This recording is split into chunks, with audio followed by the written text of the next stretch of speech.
Yesterday, we read a kind of press release that announced the Vice President of the United States, Kamala Harris, this Friday will be headed over to the Clinton family's fake charity, the Clinton Global Initiative, which exists to reduce obesity or something like that. That's fake.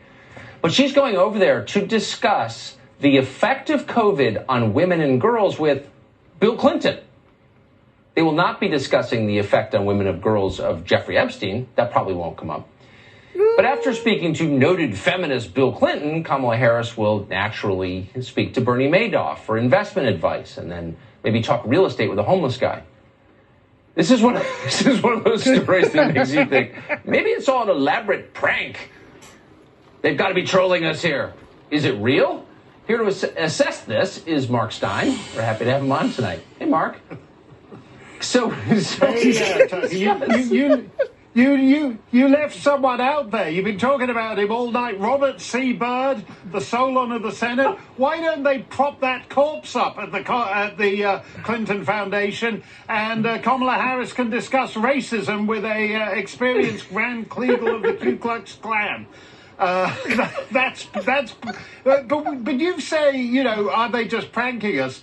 You watch the coverage from all the Clinton enablers from 20 years ago. You watch the coverage on ABC, CBS, NBC. They'll all be fawning over this rubbish and taking it seriously. If Kamala Harris had any self-respect, she would not sit down and discuss whatever the topic is, the effect of COVID on women, with this particular guy who's insofar as he knows anything about respiratory effects on women, it's from pinning them down and assaulting them. It's disgraceful that she's participating in this. Well, he knows heavy breathing, that's for sure. But I gotta think, as I watch something like this, they're sitting around the vice president's house and they're thinking, how can we really just kind of give the finger to America? Like, what can we do that's so ridiculous? And let's see if they'll respond. Like, how far can we go? Yeah, I think that's right. I mean, the business model of the Clinton Foundation, I think you said it was about obesity. Their big thing is actually diarrhea in Africa.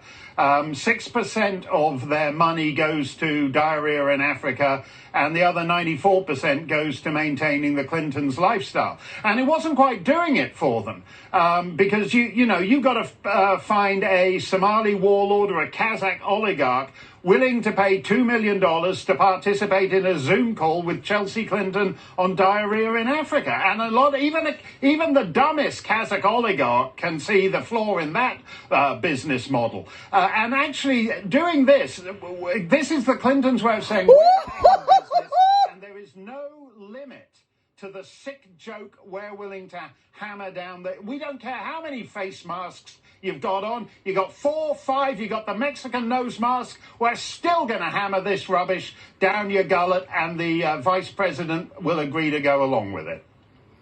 And there's literally nothing you can do, and we don't care what you think. Do you think anybody will laugh at this, at least? Feminist Bill Clinton? No, it's actually a perfect encapsulation of why we're sliding off the cliff and China has snaffled the world out from under us. For a start, it's a non-issue. I mean, more men die from COVID than women, to the point where Harvard suggests we should actually start giving progesterone to men.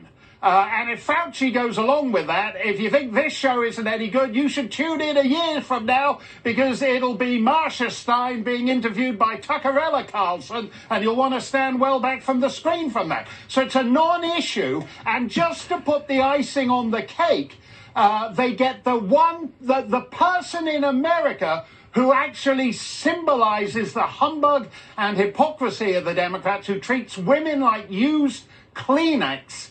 And as everybody knows, is on the manifest of the Lolita Express with Jeffrey Epstein. And the funny thing about this, Tucker, is if I were all the other liberal Democrats who gave their lives to this party. Oh, my God. For all their lives. People like Garrison Keillor, who is accused of putting his hand on the small of a woman's back, and boom, 50-year career vaporized. Charlie Rose, 50 years, gone. Matt Lauer, however many, third of a century, gone. And yet this guy survives all the time. He is the Robert C. Byrd of sex fiends. If there was a Ku Klux Klan of sex fiends, a Kleenex Klux Klan or whatever, he would be the Grand Kleagle of the sex fiend clan. That was a fact avalanche. And I have to say, just in going, I'm glad you mentioned Garrison Keillor. I mean, he's kind of a, wet Minnesota liberal, but he's a very talented man. Very talented man. Yeah, but if you're a wet Minnesota liberal and you've given your life to this, why you think of here, Clinton states and he doesn't? I'd be rethinking my life if I was in his situation. I'll bet he is. Mark Steyn, it's great to see you tonight, as always. Thank you.